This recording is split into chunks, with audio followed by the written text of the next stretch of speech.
Hey man, it's your boy, Mr. V. Let's get it, man. Thank you very much for tuning into my channel.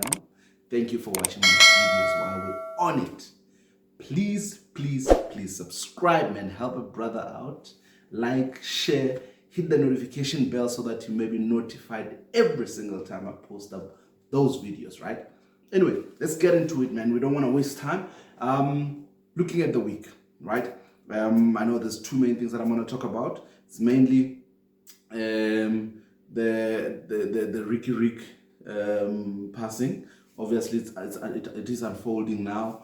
We're starting to hear more information and all of that, and people appreciating whatever they're appreciating about him and what he meant to them. When I have a view on that, right? Number two, obviously, the news of probably the week is the side of Russia attacking Ukraine. That has been breaking news. That has been huge.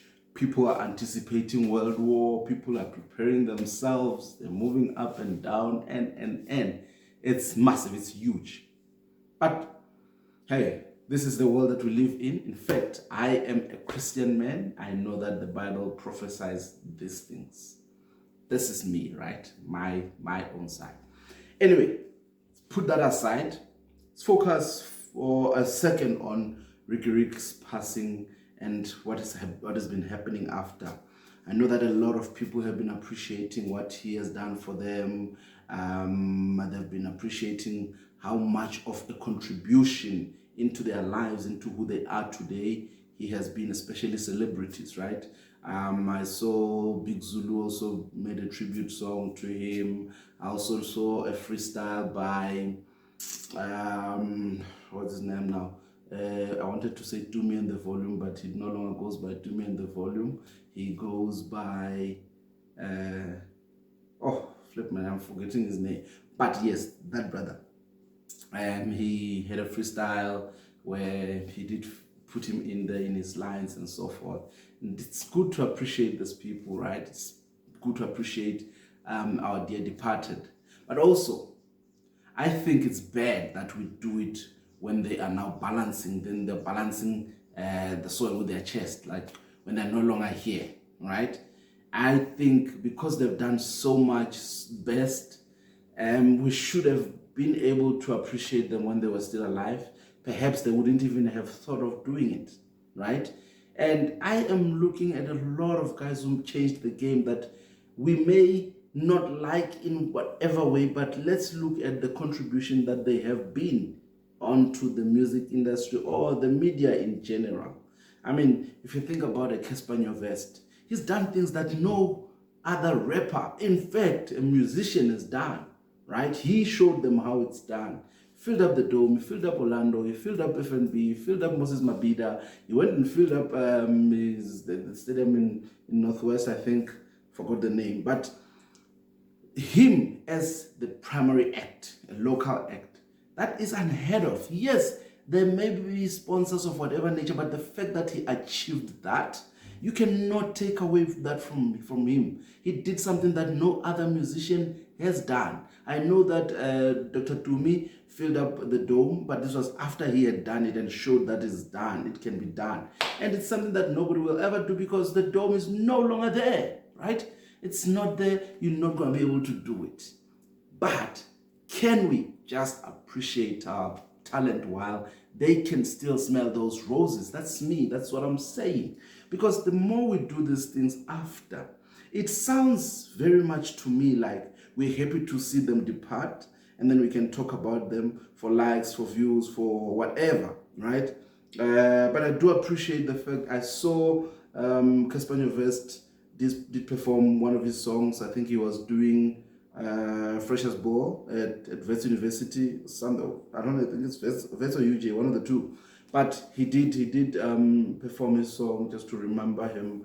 I know that for him it might be a bit tough because they had that quarrel, and I think they might have squashed it, or maybe they did not have like much of, like brothers will fight all the time, and from the outside, if you're looking from the outside in, you will think that these people are never going to talk to each other ever again, but you find that they talk, right? They might have spoken. I don't think that they do have that capability of being angry at each other for that long, especially if they know each other like that. But I also saw someone on the socials saying that, yeah, Casper and AKA need to squash their beef because you're not promised tomorrow, something to that effect, really. And I agree, right? But then again, what would hip hop be without a beef, man? What would it be without some beef? Because this is hip hop. Maybe they must squash the thing behind closed doors, but still give us what we like to thrive on, because this is what we have been, used to, I suppose. It was very interesting to see when he performed that song, and I do see on the socials, on Twitter especially, that he's quite heartbroken, man. Yeah, there's quite a few things that he would have loved to have done, and people like him and other guys, I think we ought to be able to appreciate them a little bit more, because we don't want to do it when it's now too late. People will be talking about you. Yeah, he did this for me, he did that for me, he changed my life in this way, in this shape, in this form. It does not help, especially if it's a suicide kind of a thing, perhaps this person was giving themselves off so that you can appreciate them, and you never did, and they felt like they were not good enough. Right? I'm not saying that's why he did it, but those are some of the things that can contribute into one's mental health, right?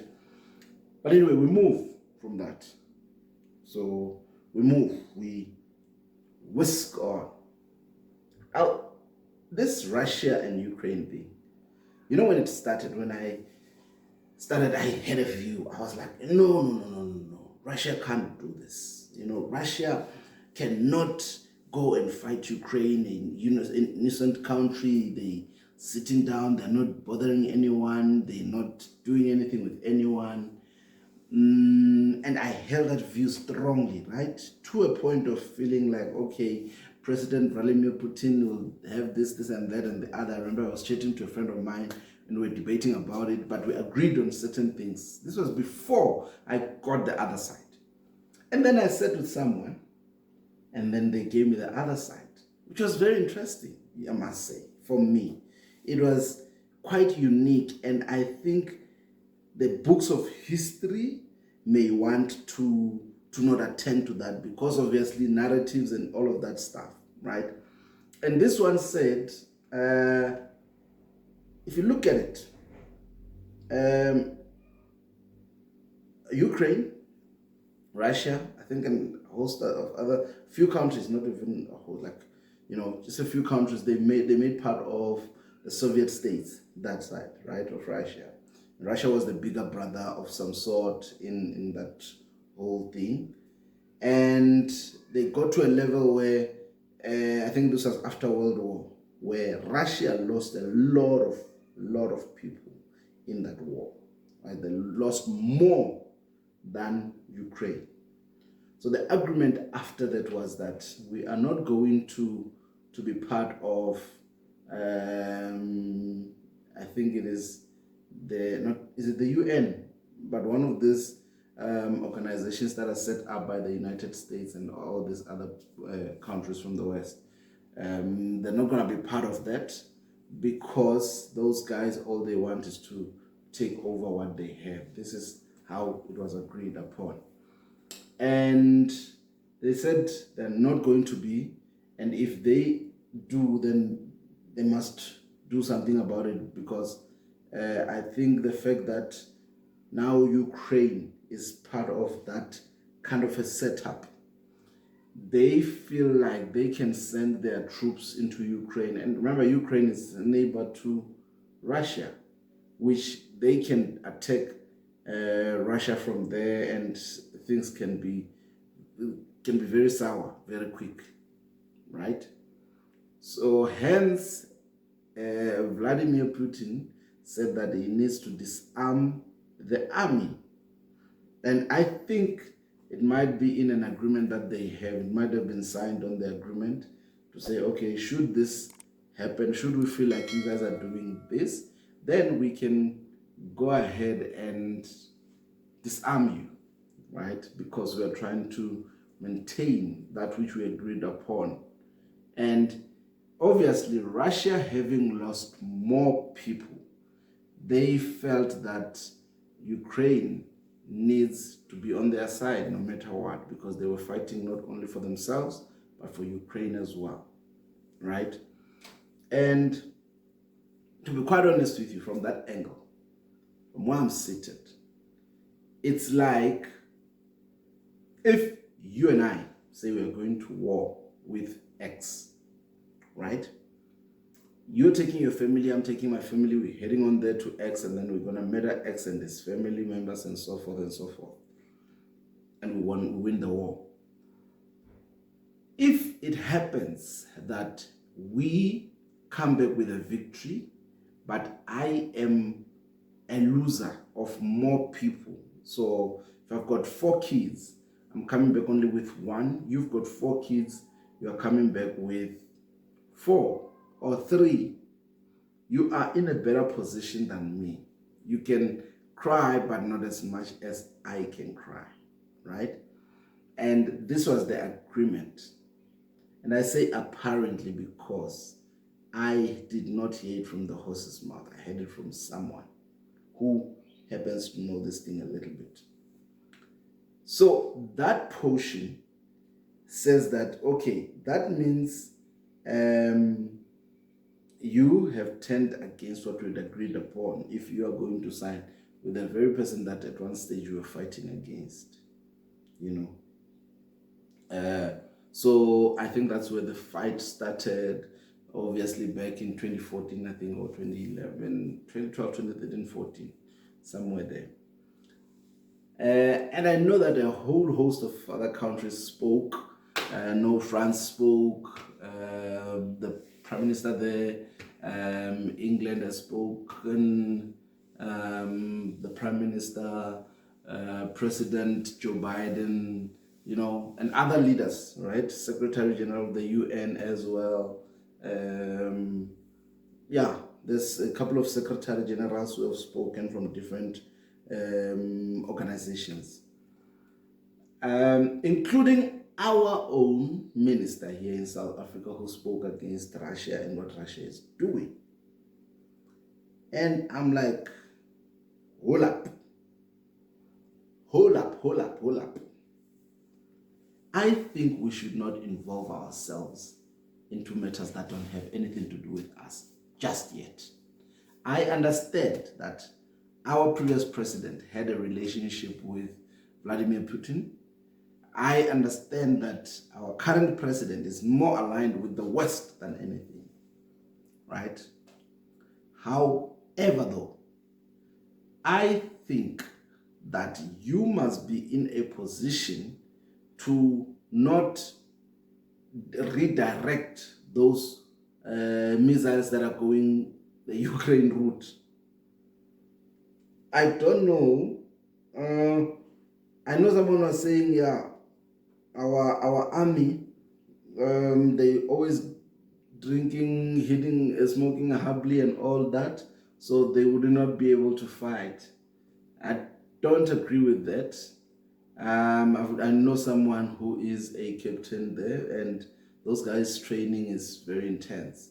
And I think, if you remember a couple of years back, they went to CAR. There was only, I think there's about 11 or 12 of them or something to that effect, but it was a very small number, and 1 if not 2 people died in that fight. They managed to stabilize the situation, to contain it without much work. Now, the reason I say that maybe we ought to wait this one out is because it has nothing to do with us. And sometimes these people, we might need them in the future for other bigger things, right? Let's let this one be handled by them and their people. when they need our help, and if we're able, gee, what am I saying today? But yeah, if we're able to help, we will then help. Understand? So for me, I think we are in a position where we must not be bothered by anything or anyone. We must just do our own thing. Wait until someone says, hey, please come and help me. Then we can go and help. Even then, we would need to see whether they are worthy of us of us helping them or not. Right? So it's one of those, man. It's really one of those. I think we need to relax. No African country have spoken yet. I don't think our president should speak. I don't know if he has spoken, but if he has, then he shouldn't have. But if he hasn't, he must just keep quiet for now.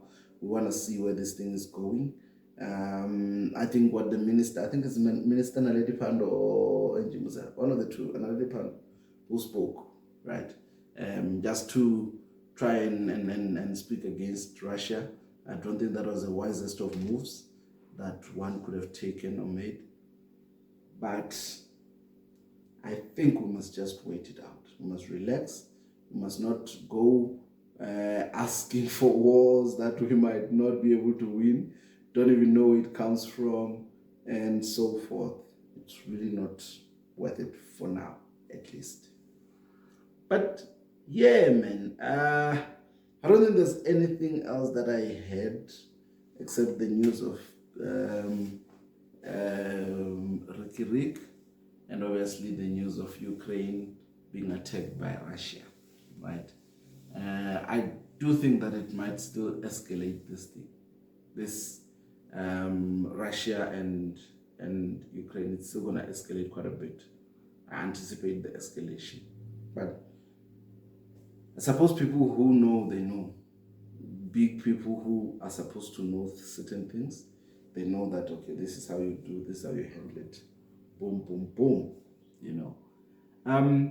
Anyway, guys, please subscribe. Really appreciate those who have subscribed thus far. Hit a like, share this video, hit the notification button so that when I put the videos up, you can be notified and you can watch instantly. But listen, your boy, Mr. V, has got to bounce. I gotta go, man.